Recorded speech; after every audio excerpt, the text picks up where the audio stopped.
Hey everybody, welcome back to another episode of the Litecoin Underground podcast. As I always say, it's the best place to be. I hope you enjoy you coming back every time. I appreciate you guys coming back every time. We've got a kind of a fun episode today. Robbie Coleman from the Litecoin Foundation is on. He was at the summit, got to meet him there.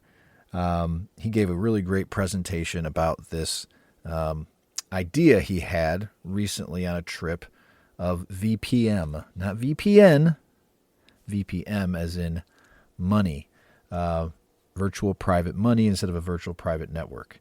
And he kind of brainstormed this thing, knocked out a white paper in a matter of days. He'll tell you the story, but the idea, was really interesting at the time. And then it kind of, faded away. I came back and it wasn't really prominent. And I had a tweet, I want to say it was probably going back a couple weeks now, where, just for the heck of it, I was like, I'm not saying MWeb anymore. I'm just going to use VPM from now on, just because I liked it and I think it makes sense. And some of what we do in crypto is we overcomplicate things and we make them some sort of rite of passage that the common no-coiner has to jump through a bunch of hoops to prove their worth. I don't know.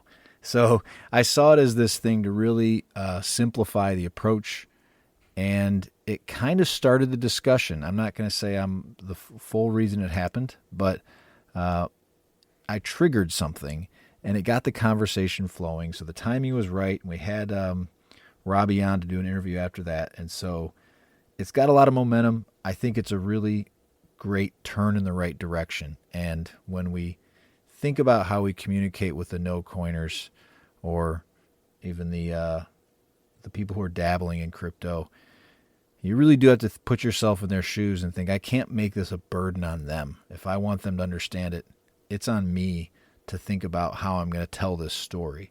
And so you're going to hear some statistics that Robbie throws out there that I think are really great, and I think convinced me the most from our conversation of it really is the way forward. So I got to always mention, we're talking about privacy. And if you don't know by now, Cake Wallet sponsors the show. And one of the best things about them is they're always leading with privacy. So they're going to have VPM or MWeb, whatever you want to call it, here in the next couple weeks, from my understanding. At least that's what the owner of the company said, like about 3 or 4 days ago. He said in a week. So I don't know. I'm guessing sometime in October at the latest. But what they have, they've got great privacy. They started out as a Monero wallet. They support Bitcoin silent payments. It improves sender and receiver privacy for static Bitcoin addresses. And it's one of the first wallets to support silent payments. It's going to be really the first wallet supporting MWeb. Them and Light Wallet are kind of in a race.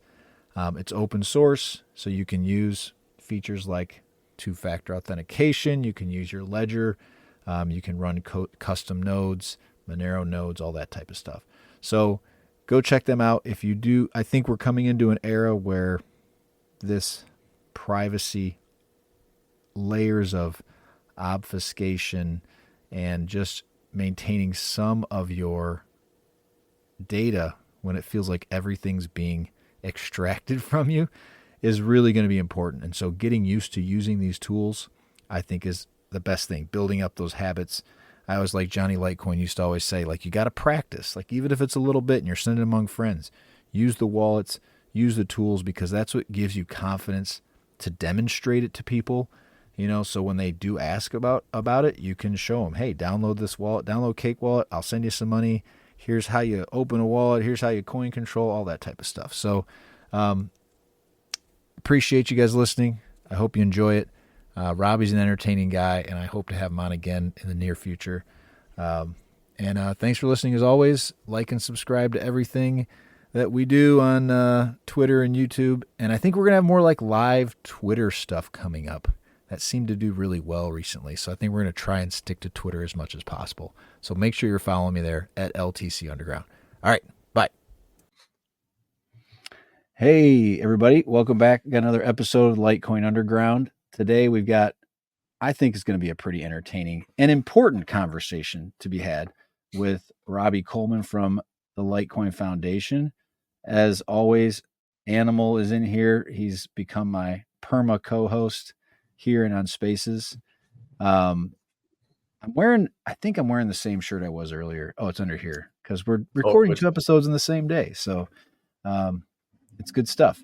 But we're going to learn a little bit about VPM, or virtual private money, a rebrand, I guess we'll call it. I don't know. We'll let Robbie define exactly what the heck we're going to call this thing.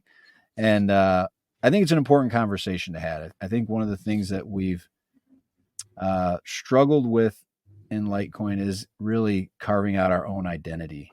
And we like to be silver to Bitcoin's gold. Well, we need to be something without referring to something else. So welcome, guys. Welcome, Robert F. Coleman.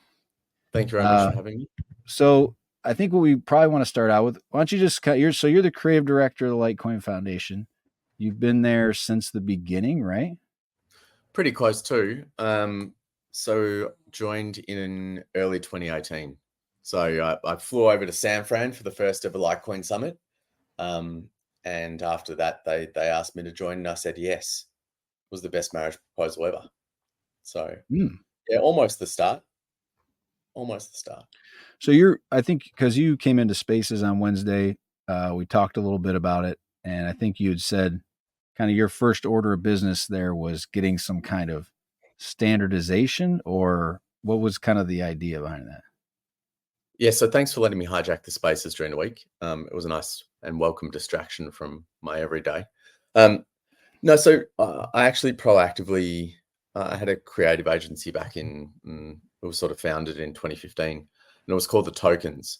And what The Tokens did was, I was trying to bring a level of, I guess, my professional background in history and expertise to a space which I was really excited about, being cryptocurrency and blockchain technology. And in 2015, I'm not sure whether you guys remember, but the marketing, branding, and communications wasn't tip top for the space. So you jumped on someone's, something could have a couple of $100 million market cap or even $1 billion market cap back then, and it would have a salt lamp as its logo, and then you jump on its website and it said interoperable, cross-chain atomic farts or whatever, and you're like, whoa, I don't know what's going on.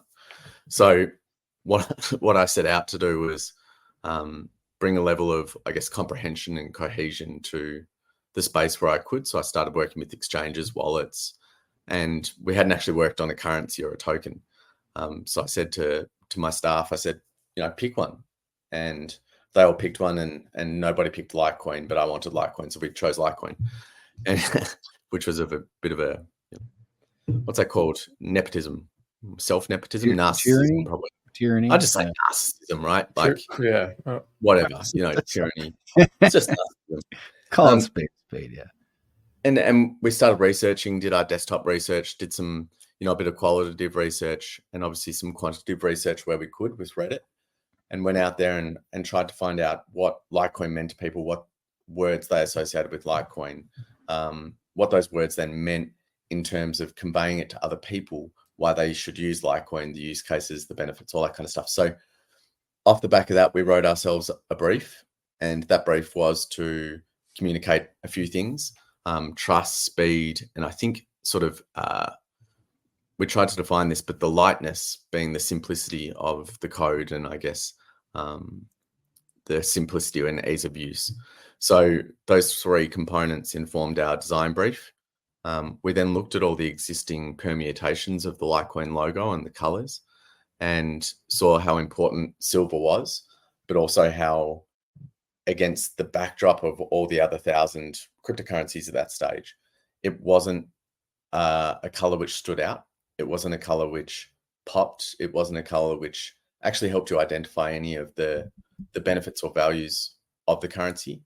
And so, to cut a long story short, we produced 65 pages of strategy and branding. And I flew over to San Francisco without telling anyone, tried to tap Charlie on the shoulder, and got taken into a room very quickly by David Schwartz. and said, "Hey, can I present a brand for Litecoin?" And he said, "You can, but it doesn't mean we're going to accept it. And to be honest, it's a decentralized community and blah blah." And I said, "I understand all that sort of stuff. I just want to show you." And he liked the thinking. He liked the rationale behind the change in the logo, the typeface, and the colors. And what happened was, it got endorsed by the Litecoin Foundation and subsequently picked up by the majority of exchanges and wallets. Yeah, the gray almost, you think about it, looks like when you have a Twitter account and you don't have an avatar. It's that like gray background with a white cutout kind of Sure. Which in a way might have its own kind of charm to it, but so there is. So we produced a white, a silver, and a blue. The blue being the primary. And I mean, I'm not sure whether you can see the books behind me, but there's a billion books which I've never read about the psychology of color. But I've been doing branding for a long time and strategy for a long time. And blue naturally, this according to color science, evokes trust. But personally, I just like it. It's my favorite color. So I just, again, narcissism. I do know there's like, they say like in packaging, if you're in retail packaging, blue stands out on the shelf. Like people notice it more than a green or a red or white or something like that. So it's actually orange and red that people notice the most. But nope, it's blue. You're wrong. I'm sorry, you're wrong. I'm happy to do an entire other interview on this. You got the books. I heard something one time from a guy 10 years ago, and I'm the authority over here. Yeah. But the blue complements Bitcoin's orange too. So if you have them together, that's another thing that we looked at. So it's actually, if you consider there's tens of thousands of colors, if you take into consideration, and Grant, you probably know this better than me because you probably heard from a guy at a party. But if you include tints of a Pantone or a hex as well, so there's a lot of variables and a lot of colors to choose from. But what we decided to do was take the most prominent orange from Bitcoin and start to look at what are complementary colors, and then looking at the hue of that actual color and the tint of that actual color and how they could sit side by side.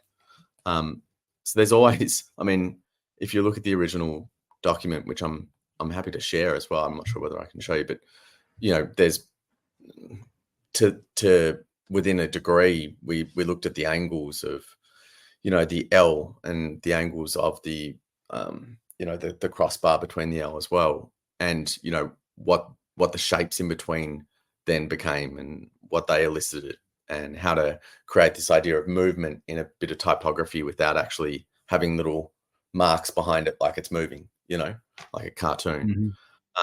So there was a lot of thought put into it, and that was my intro to the Litecoin Foundation, and I liked the community, and so I stayed.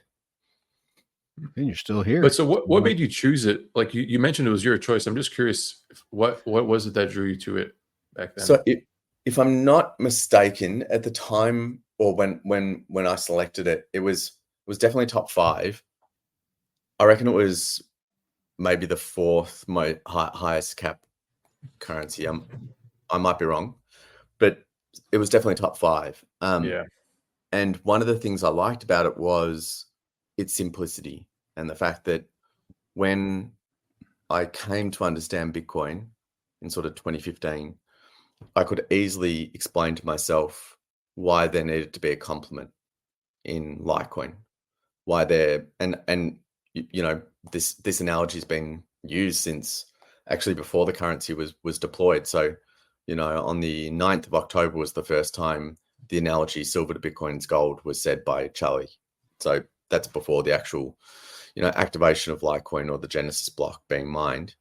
And the analogy still rings true, for me at least, and I think for the vast majority when I explain it, because Bitcoin still is a better store of value in my opinion, but it did need a complement, something for everyday currency use. And the analogy, when I saw it in 2015 or 2016, I can't remember when it was, stuck out to me. And usually I don't really like analogies, to be honest, and now they've become my thing. But it was a very easy way to explain something that was very difficult, and so that's why I liked Litecoin. And then I got to know that, Charlie and his background, and I got to know the people in the community, and I got to know the people at the foundation, and I just really enjoyed hanging around. I do want to get into VPM, but I do want to ask you this before we do that, because at the Litecoin Summit, there was a guy from Coinbase who was probably as like Wall Street as you could expect a guy to be. Seems like a nice enough guy, but I was like, all right, this guy's he's living Wall Street. John D'Agostino. Yeah. Yep. And, one of the things he kind of hit on was, Litecoin, you just need a story. You need a story, right? And I can't deny that's part of it, right? You need, we've been talking the last couple of weeks about Bell's Coin. Bell's Coin has this kind of interesting background story they can leverage to a certain degree. Do you think that's true? I mean, do you think that's something that's meaningful long term, or does it really just kind of in the short hype cycles meaningful, but it kind of wears off? Yeah. So, all right. Well, this is going to be an interesting and political response. It all depends on the story. So I know that seems like a cop out, but it's currently, I think that having a positioning is more important. So having a place in the space, sorry to rhyme, but having a place within a very, very busy, and it's never been more cluttered. There's tens of thousands, maybe someone said 100,000 cryptocurrencies. There can be infinite coins, right? You can create them from nothing and cost you nothing. Yeah. It's crazy, whatever it is, right? But say there's 1,000 currencies, 1,000 coins. I say, well, you're better off actually having a positioning which helps you stand out. So, for example, I actually think the silver to Bitcoin's gold is really clever. I didn't come up with it, and I'm not sure Charlie thought it would stick, but the intent behind what he created, and by design, it was designed to be a complement to Bitcoin.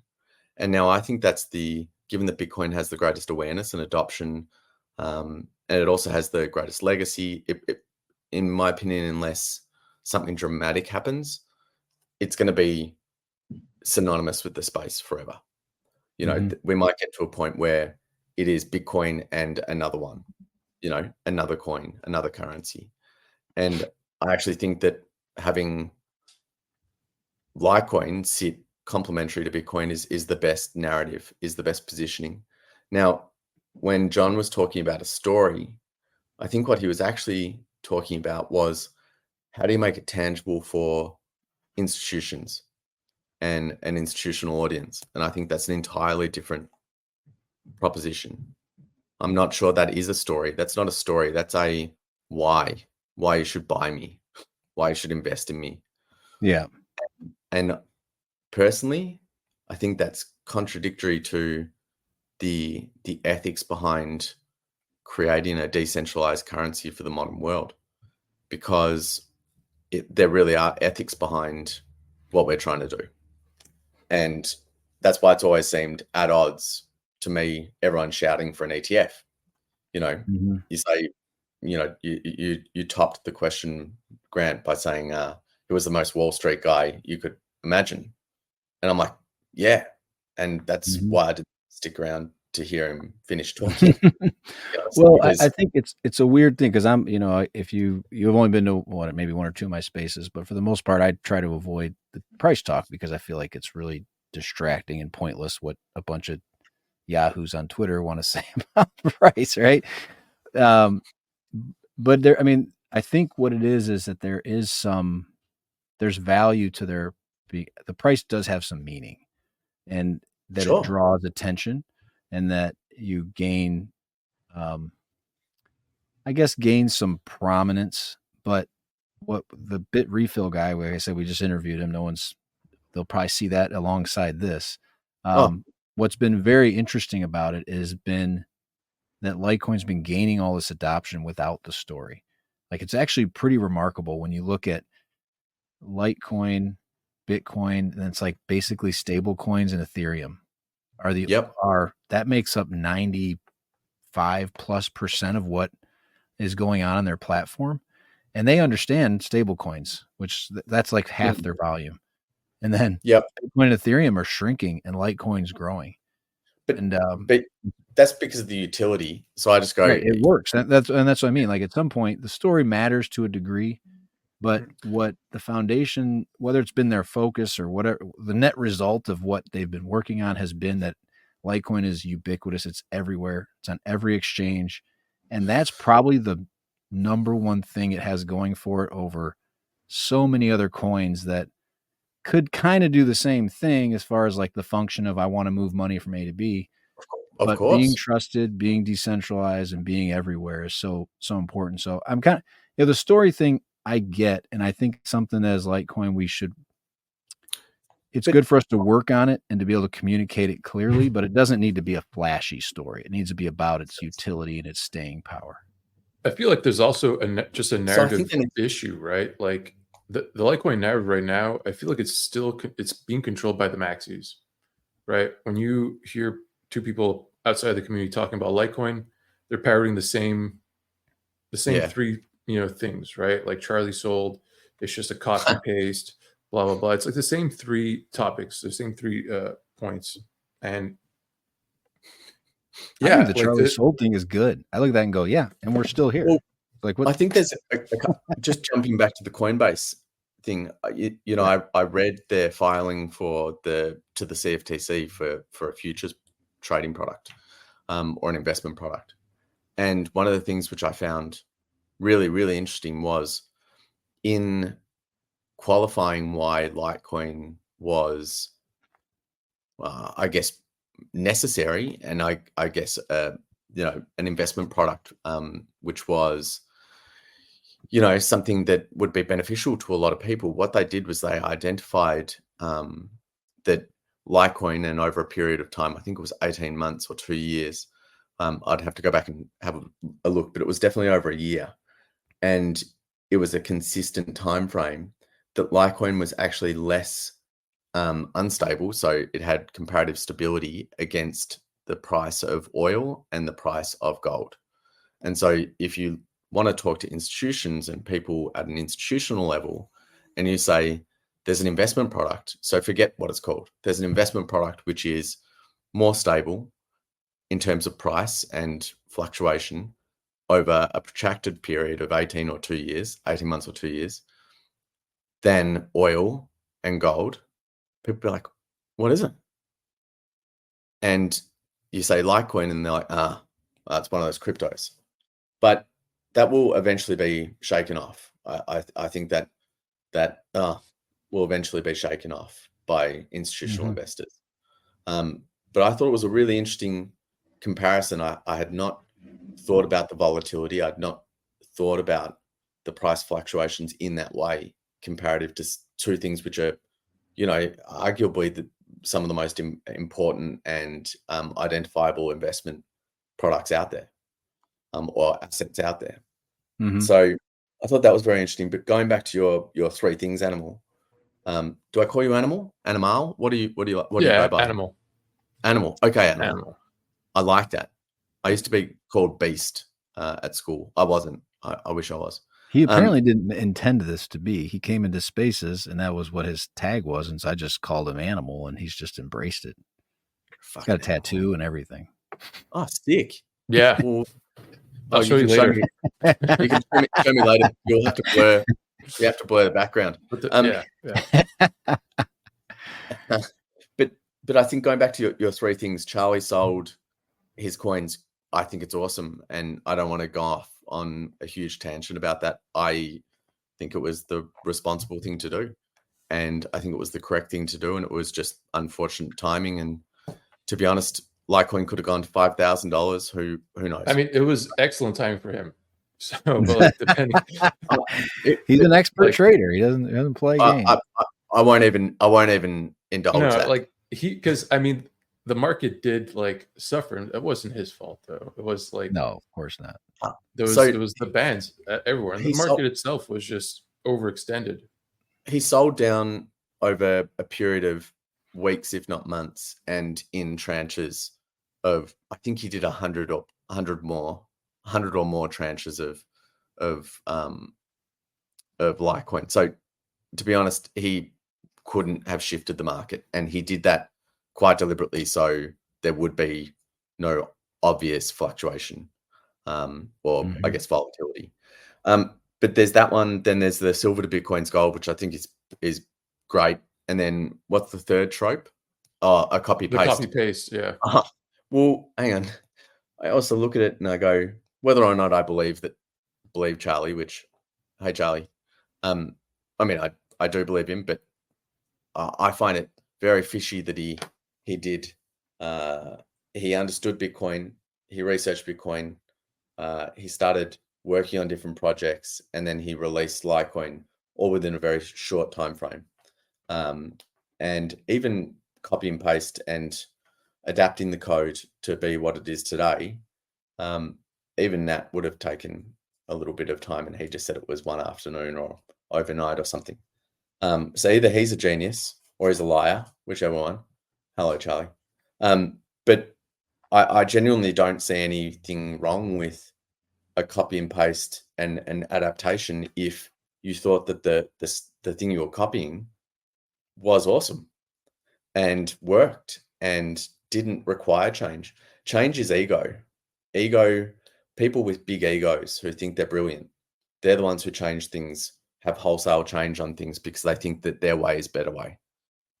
Every single product on the market today is taking somebody else's work and going, yeah, I think I could change. I'm going to modify this. Like that's why they call it a wooden wheel, and we put spokes in it. But that's why they're called alts, right? They're called alts because they're, alternative. They are a byproduct of Bitcoin. It's at some point they have been, forked from Bitcoin. All right, let's dive into VPM. Okay. So another copy paste. Another copy. Yeah, basically, right? You just made a modification, not a total copy paste. You modified the N to an M. How? Well, yeah, kind of. All right. Well, no reason to wholesale change it. So give us, because you did this, you do have a speech. If you guys are really interested and you want to see, Robbie has a very colorful presentation at the summit. Go ahead and go watch that. I would recommend it. I think it's good. But if you want to give us just kind of a brief rundown of like the story behind how you kind of came to this, and maybe beyond that, what do you think what's the aspiration for VPM being how we refer to MWeb? Sure. So, what would it have been? March, I reckon March in 2024. So we're in September now. So it's the start of March where, I think that MWeb is awesome. So I think it's what is missing. You say copy and paste. Well, this is one of the great iterations that Litecoin has made, in terms of its evolution, in my opinion. And Absolutely. It's probably the most important technological advancement, I think, in the space. So adding this optional confidential transaction capability. Now, in March, I sort of became obsessed with trying to see how I could get more people into MWeb to start using it, because I was becoming more conscious of privacy. I was becoming more conscious of, the lack of freedom online and in real life that is being faced by a tremendous amount of people. And it really came to a head when I went to China for the first time, and I saw firsthand quite literally the surveillance on citizens. And I heard about social scores for the first time. And I heard about how they were being derived and calculated. So a social score being, the one attributed to citizens within China, and how they rank in terms of their social score could be dictated by mental illness. It could be dictated by political beliefs, dissent from the government, whatever it may be. And I just thought, if I was there, I would score like -1 million, Like I have like mental illness. You know what I mean? Like everyone in the US has ADHD, but here it's a little less common. You know, I've got that bipolar, obviously anxiety. Fuck, who doesn't have anxiety or depression or something? But like I'm pretty cooked in the brain, right? And so I would be the lowest caste in China. And when I was there, I was meeting with politicians. So I was shaking hands with people about clean energy, and I was in big rooms and in parliament buildings and or government buildings, I should say, and shaking hands with members of the CCP. And I always felt like I was being watched. And so I started looking. Basically, I became obsessed with China and surveillance and the use of VPNs in China and then globally. And it was one of the first times, if not the first time, I'd used a VPN out of necessity.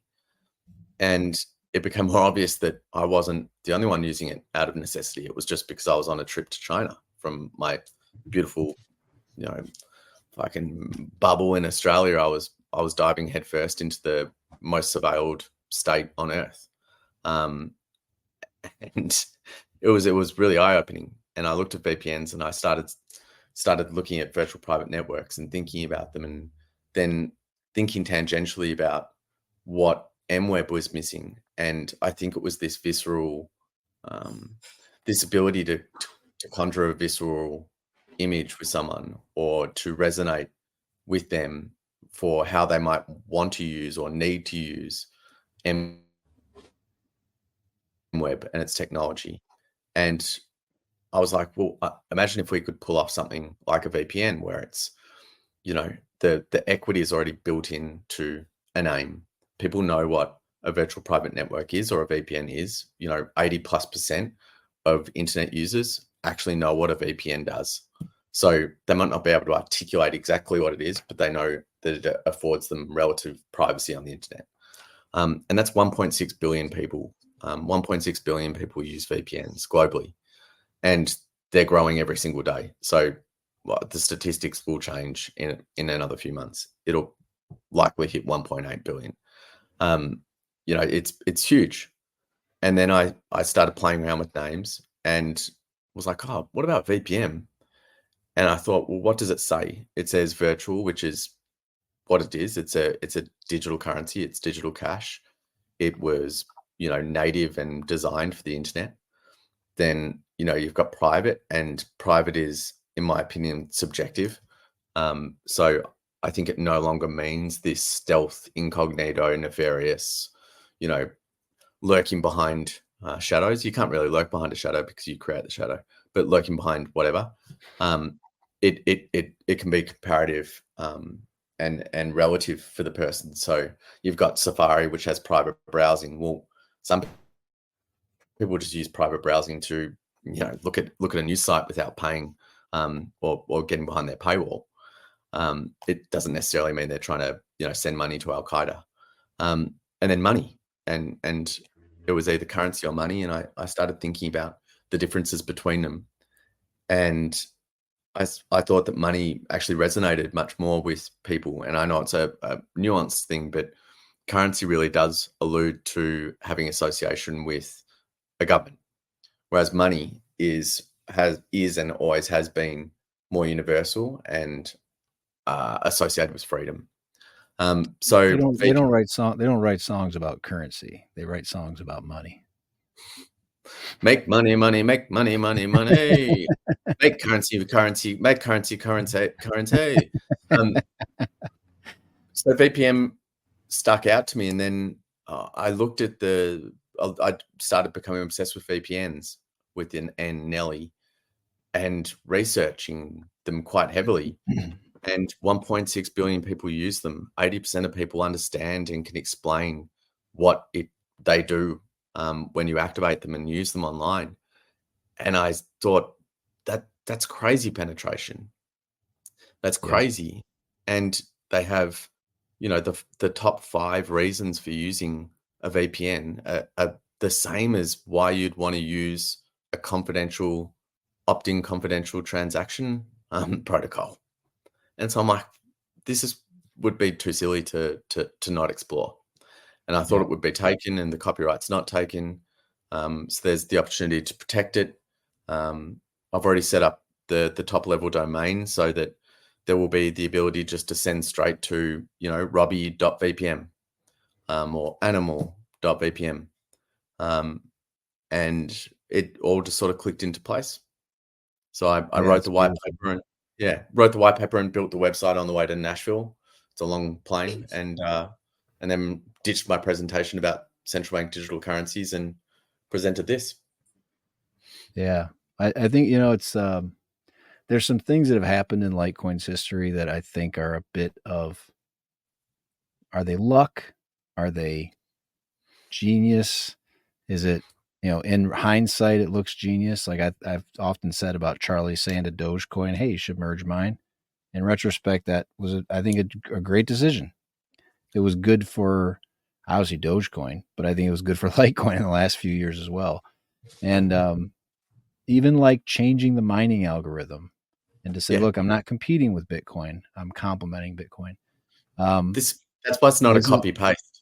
The really small changes, the seemingly small changes that Charlie made to the code, the way it was mined, the supply, circulating supply, and then the analogy, like you can't refute, was really clever. Well, the reason, and I'm saying that, I think MWeb is, I said the same thing when it first launched. I really felt like this is such a huge development to take a coin that is everywhere and add this optional privacy that isn't available with any of these other coins. Certainly not with Bitcoin or Ethereum.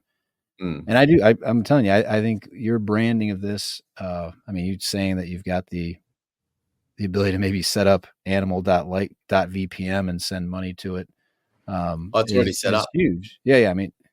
Those things are just we'll send him. Don't do it to Animal because I don't think you set him up yet, but we're not getting donations as we speak. But and I like even the Indigo doing light space, I think, is another.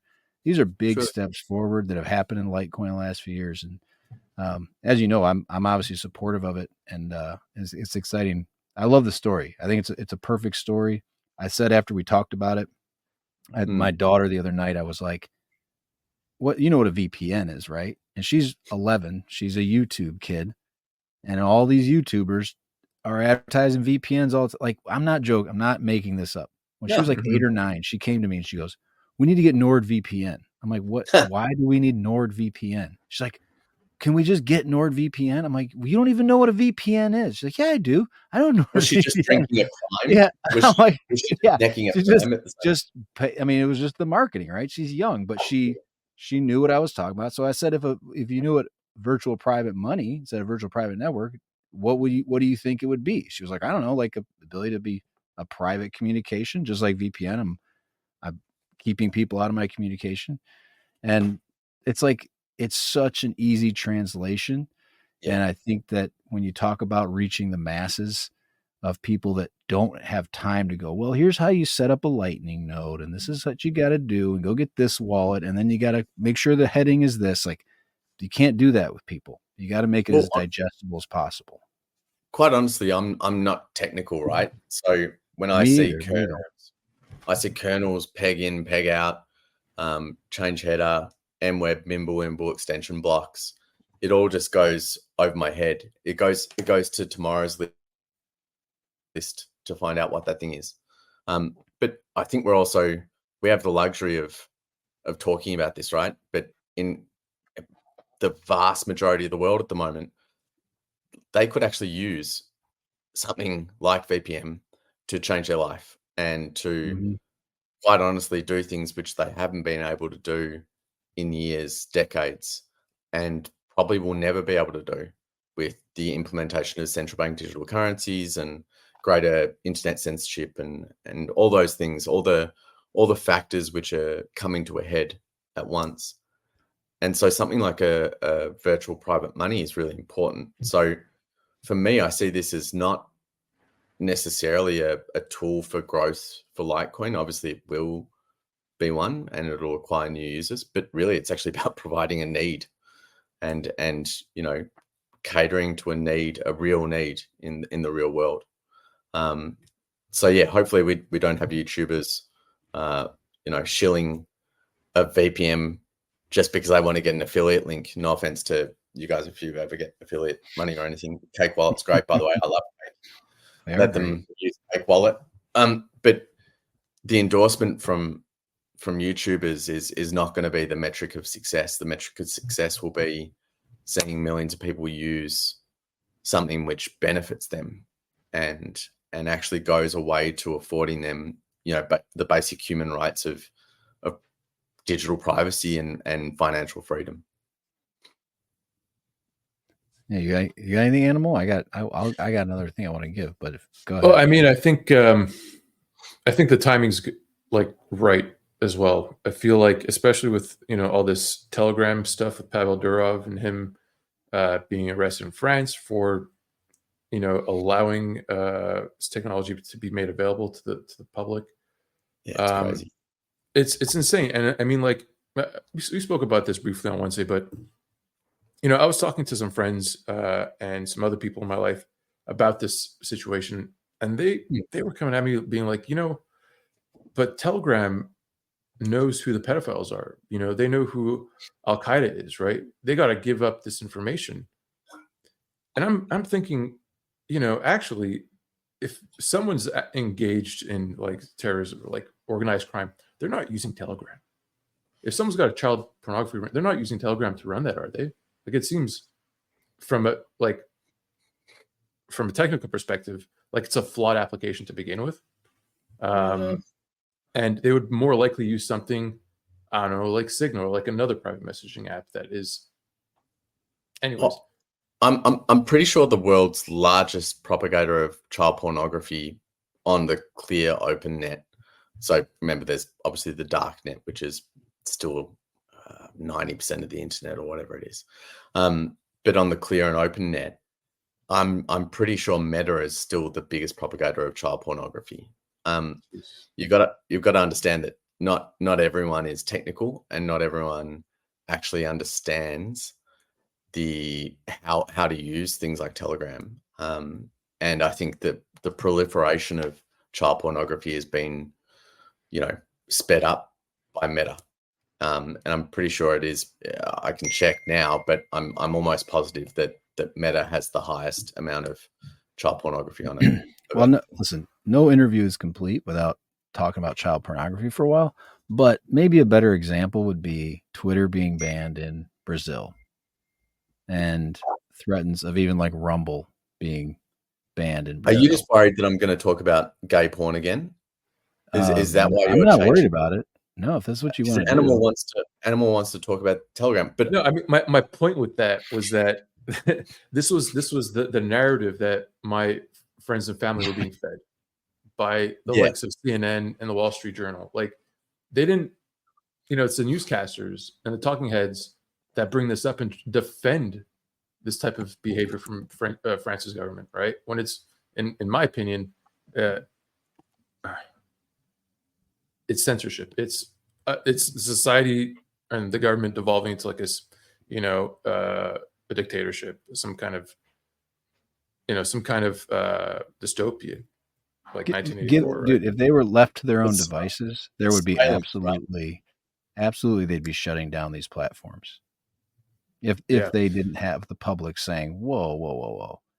And in some places, the public doesn't have that ability to hit the pause button on their government. You guys know about I forget what it was called, but the phones and then the network that was actually taking, like, it was the Fed set it up. What was it called?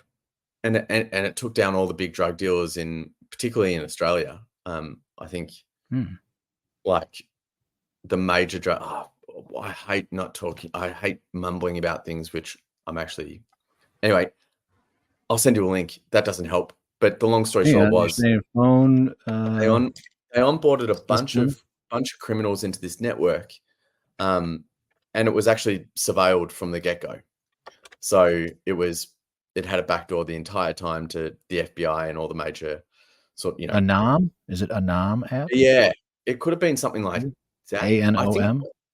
Yeah, type in drugs, anom, That's what I hardware. did. Phone system, Yeah, Australia drug arrest, Anom app. there you go.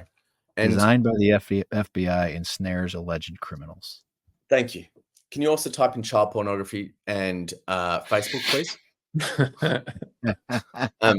I didn't want to do it on my search history. Facebook. Yeah, let me get my VPN up if I'm going to do that. Yeah, do it. Chuck your VPN on. But I think that just goes to show that if they want to surveil something, they can. There's clever ways of doing certain things. But yeah, for my money, the greatest issue with surveillance will be central bank digital currencies, because China's already implemented the E1 really successfully. ECNY is super successful. Everyone uses Alipay. You don't use cash anywhere. And really? The issue becomes they know exactly where you are. They know exactly what you're spending your money on. They know exactly how much money you've got left. They know how much you're spending on gambling, drinking, donating to certain charities or anti-government protests, or you buy a drink next door to a anarchist bar or something like that, and all of a sudden you put it on a watch list. It's crazy because I can map your behavior, your movements, your travel, absolutely everything. So for me, money is like the ultimate, almost like Trojan horse. The central bank digital currencies are going to be the greatest surveillance Trojan horse ever. And so it won't matter whether you're using Telegram, Signal, anything. They know what you're doing. There's no escaping. There's no escaping at that point. Yeah. No. So who cares what you're using to message? Because, I mean, if you think about it, the really clever people are using ciphers, or they're using some sort of code. They don't have time to break down every single citizen's code or cipher or, way of talking slang. I don't know whether you know the Parisian street language called Verlan, but when immigrants were being targeted by police, and this was decades ago, particularly those of Arab descent, what they did was they inverted words. So they actually inverted the word invert, which is l'envers. They inverted that to Verlan. But all through Paris, you'd hear words you thought you knew, but they weren't the thing. So you just keep walking. But it was a kind of code, a Parisian street language that, we use in apps, we use online, so that people can't immediately understand what we're talking about. The issue is with central bank digital currencies, there is no way of talking in code. There's no way of inverting. I bought gay porn on the internet. I'm going to use it again because it is one which can get you killed. If you're in a really strict Muslim state, you can be thrown off a building. If you live in Russia, you'll have people knocking down your door and bashing you. So I go, it's a real thing, and there is no way of saying, oh no, I didn't actually buy gay porn. I bought YAG, ORP, or whatever the invert or the jumbled letters of gay porn. It's like inverting the screen, and you can show a video. You can show a movie on YouTube if you just flip the screen around, right? Sure. They can't copy. But there's no. Honestly, that's why I like the idea of the opt-in confidentiality and the obfuscation of sending amounts and addresses. That's what's beautiful about the technology that is MWeb, that I'm advocating to be virtual private money. Yeah. That the ability to change the receiving and sending address, or the amounts is really important. And I think it was beautiful. It was really elegantly made. Absolutely. And hats off to, the team that did Mimblewimble in the first place. Again, they named themselves something silly. I can't remember who did that. Clever. It was the original Potter creator of Mimblewimble was he named himself after the French name of shit. I've watched those movies with my kids. So Voldemort was Tom Riddle, the kid. No, it was Tom Elvis Judicer was the first? Yeah. That was the French Tom Riddle. I don't know. This is sort of what, this is cognitive load I don't need, you know, and to be honest, I don't care what your pseudonym or moniker means, you know. And which is exactly the story you'd always have with people. You go, what is MWeb? Well, it's Mimblewimble. Mimblewimble is this spell. It's not in the movies of Harry Potter. Apparently it was in a book or like some off the cuff thing. And it was like to make things invisible. Okay. So that's the MW part. And by the time you say Mimblewimble, it's over. The conversation's over. Can I just stop you there? We're talking about a currency which people, so it's real money. So I think, you know, the biggest barrier to cryptocurrency at the moment still is people don't understand it because they don't understand what blockchain is and blah, blah, blah. And they also think it's for criminals or whatever. So there's all those things you've already got to debunk. And then you go, oh, no, but trust this thing, right? Trust this technology. It's named after a spell in a book. Anyway, it's really cool, right? Children's it's really book. Cool. It's definitely not a scam, and it's definitely something which is really clever. I promise you, right? And then yeah, we add this EB on the end, but don't really worry about that. That's extension blocks. It's this thing that it doesn't matter. It's about scalability and stuff. So, but MWeb, I mean, it makes total sense, right? Like you guys get it, don't you? Wimble extension blocks. You get that. What are you, dumb? Mm-hmm. And then people love feeling dumb, right? I love being made to feel dumb, especially when it's like I'm using a technology and it's like it's something which I'm relying on. Like, so say I don't know, a rubber plantation worker who's moved to Malaysia to send money back home to Bangladesh. Just an edge case. It's not an edge case because there's tens of millions of people who have done that and moved. They're called foreign workers. Now, what foreign workers used to do is they used to send money back home using Western Union. Problem with Western Union is there's a 15% fee or spread on the conversion and the FX back to Bangladesh. Now, then there was the advent of the neobank, and now neobanks are taking the piss. Well, what could solve this? I don't know. A currency which you could send within minutes and cost less than a cent, no matter what amount you're sending, and it's never gone down, and it's not central bank. You know, you don't need a bank account, so unbanked can use it and all this kind of. It's like, that sounds brilliant, right? But get this, right? Why, if I'm a rubber plantation worker and I'm sending back money home, which is really important, do you think I'm going to trust something which is a spell from Harry Potter that also has extension blocks on the back? Give me a break. So we've got to be real and go, who cares about what we think about the name? Who cares about what we understand, right? We're on a podcast or whatever this is talking about cryptocurrency. Everyone on this call understands what's happening. Yeah. It's about the millions and billions of people that don't.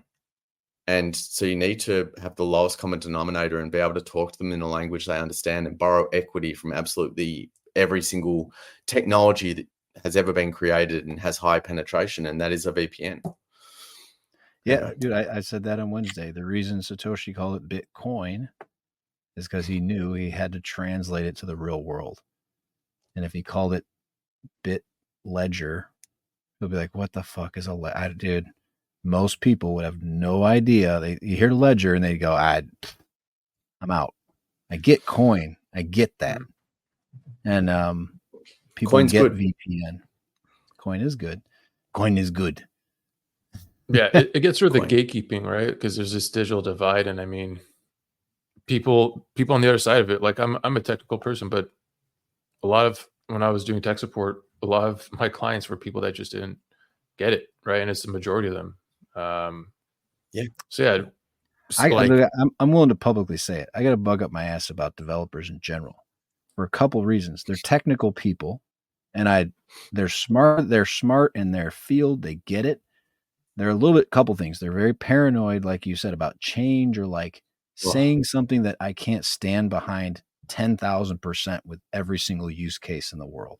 So they like get very freaked out. Like, well, what if we promise privacy and they're not getting privacy? Like they think like, Jesus Christ, dude, we're just trying to communicate to people a generic word that they can understand. Right.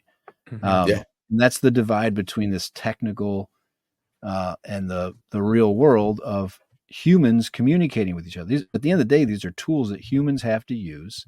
And if no humans understand it, you can build the greatest thing in the world, but it doesn't matter because the humans won't use it. You need to understand it. What's the point in having a wonderful tech if no one's going to use it? So because the other part is just like anybody who creates things, I don't know if this is a technical term, fall in love with the smell of their own farts. Have you ever heard that one before?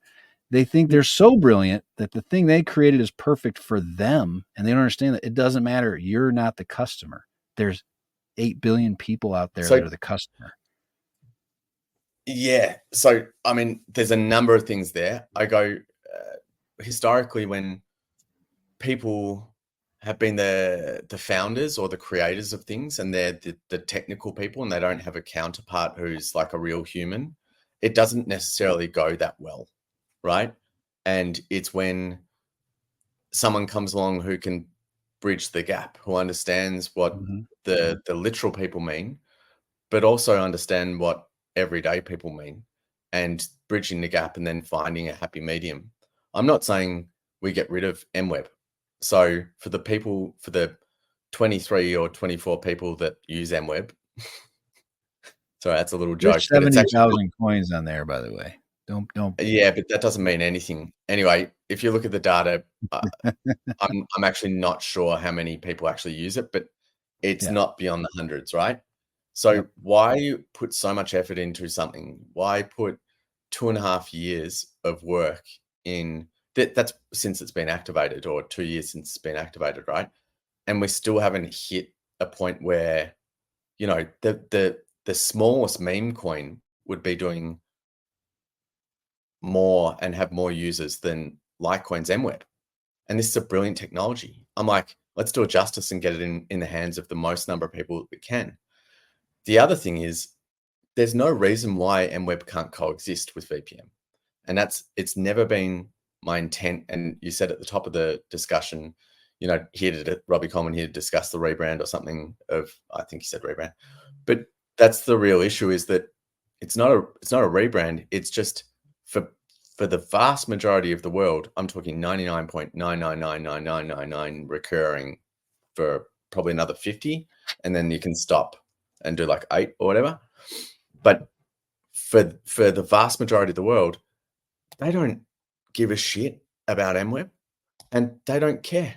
And we market this thing called VPM, and they hear about this thing VPM. It's not going to destroy anyone's life who's currently using MWeb. It's not going to destroy any of the developers' lives, any of the wallets' lives.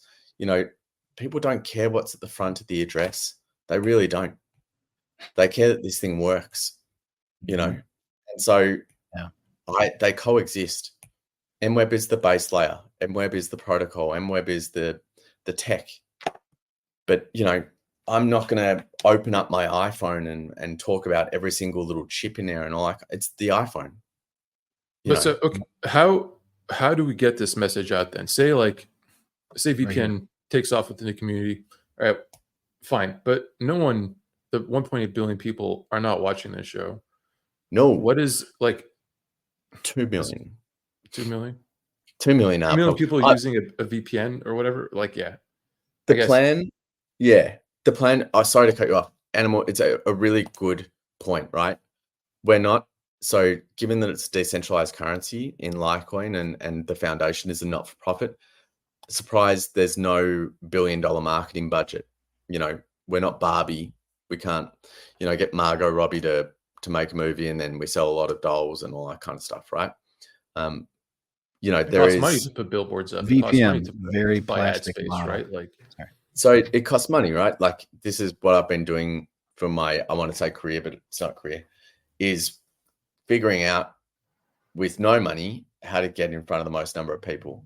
And the way I want to, and hopefully just no one kills this or sullies it, but the obvious way is to fish where the fish are. And so to actually talk to VPNs and look at integrating with a VPN.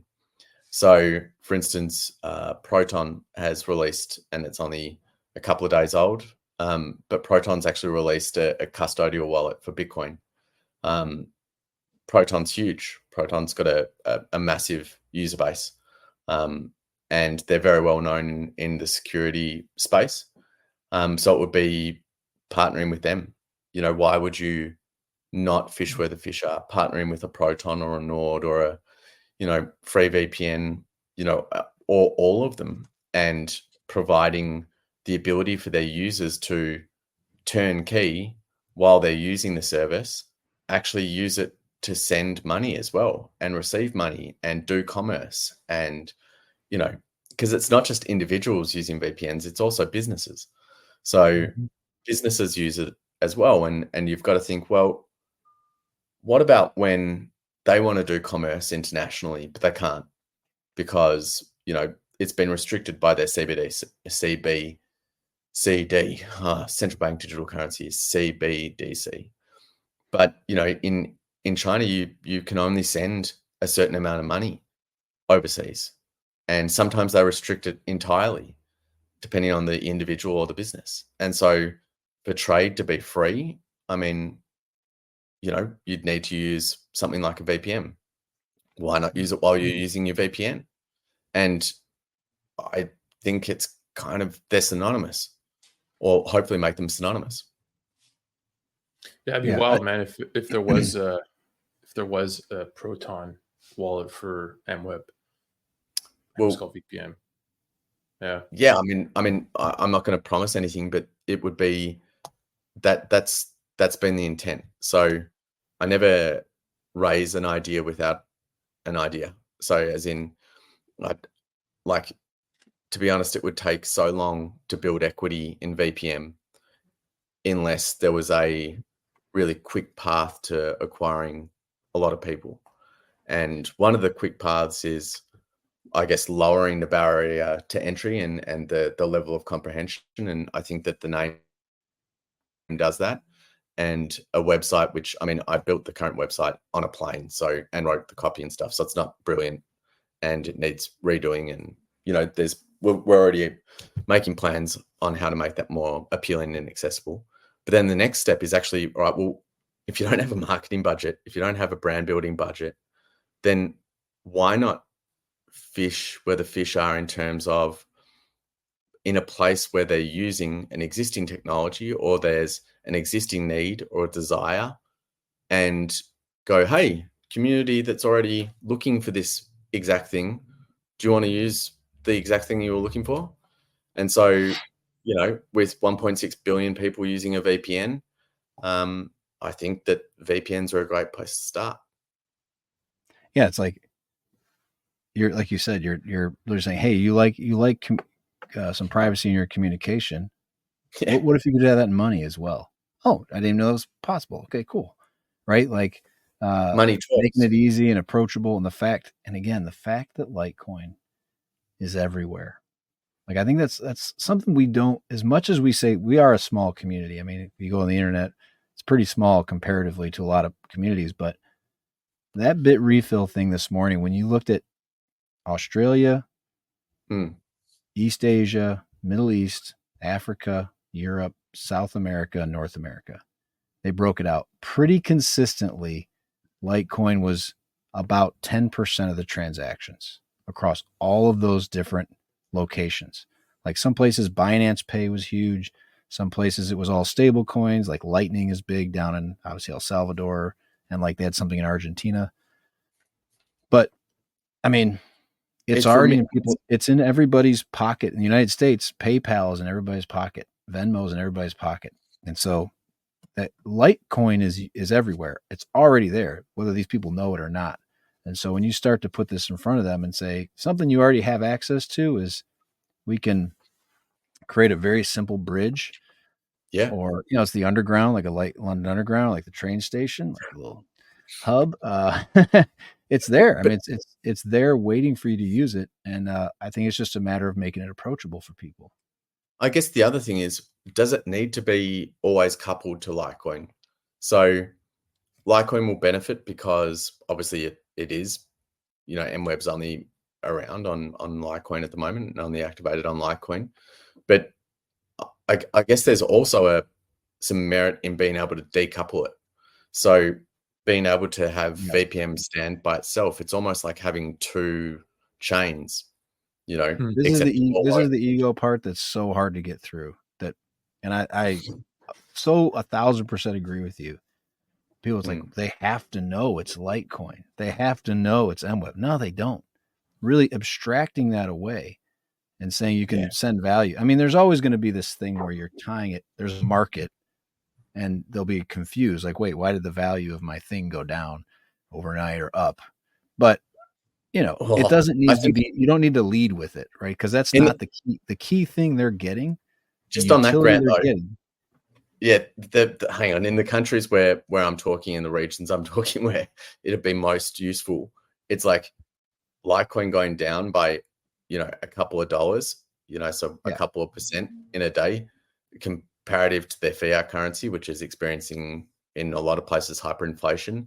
It's like, mate, that is stable. And again, I go back to, the volatility of gold and oil, and you look at the fact that the US dollar was gold standard until the 70s or whatever it is. And it's like, well, hang on, the same asset class that was being used to back the US dollar, it has comparative volatility. In fact, it is more volatile than Litecoin.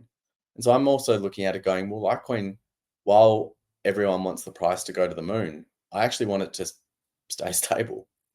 I was saying that because what I was saying is the value they're getting out of it isn't the speculative value. They're seeing value beyond the dollars and cents and saying, I want this so I can actually use it in a private manner. Like, that's the utility I'm getting. And until you can communicate the utility, it's all speculation. And we need to explain to people, hey, you can use this money with nobody's permission. You don't need a bank. You can hold it yourself. Like, these are things that are actually pretty radical up until 15 years ago. You know what I mean? And pretty wild. So, go ahead. Sorry. I think what you're saying is the utility. And then I go, well, the utility is really obvious with VPM. It's virtual. So it's not in my hands. It's virtual, and people are very familiar with the idea of virtual money. And to be honest, the amount of physical cash in the world is disappearing. So it's like it is becoming just the everyday, and particularly for the next generation, they probably won't even know what a real banknote looks like. They will, but you know what I mean. And then you've got the private component, and that is obvious what it means, and money is obvious what it means. So I'm like, it spells out the utility, it spells out, what it's going to look like, how it's going to act, how it's going to behave, where it's going to behave, where it's going to live, all those sorts of things built into an acronym and then extrapolated out into the explanatory phrase of virtual private money. I'm like, it does that. Yeah. Anyway. Yeah, it does it quickly. Because I mean, I was trying to explain to someone the virtues of merge mining, and it's not easy. Someone without a background in crypto, like, who cares? Like, that's the answer. Like, so what? But security, dude. It's a security. It's like, I don't get it. It's still like, pardon? It's the next one for me to do. Merge mining. Hang on. Let me just write that down. Like it sounds like massive online multiplayer online role playing game, MMO something, whatever it is. Use that for merge mining. All right. Yeah. Well, dude, I think the best statistic you've thrown out in the few times we talked is there's 1.6 billion people using it, and we're not using VPM yet, and that's, in my opinion, it's a mic drop. That's all you need to know, is it instantly translates to about 20% of the globe. So, well, yeah, it's over half of the world's internet users.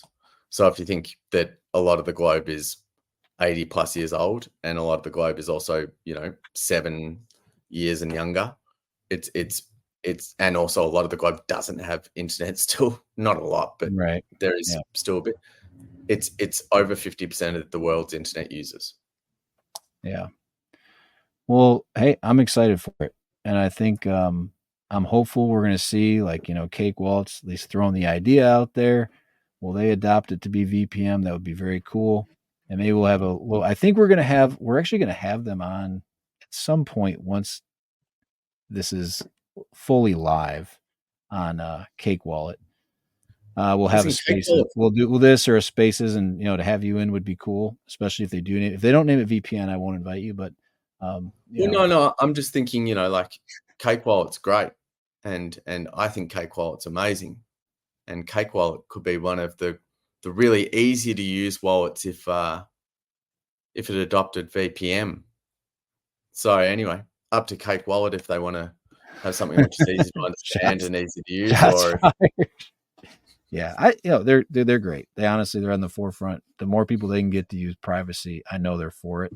So because they are a sponsor of the show, while you guys are watching, we're going to end it on this. Cake Wallet, go download it. You can buy in the wallet. You can swap into different currencies. You can buy gift cards.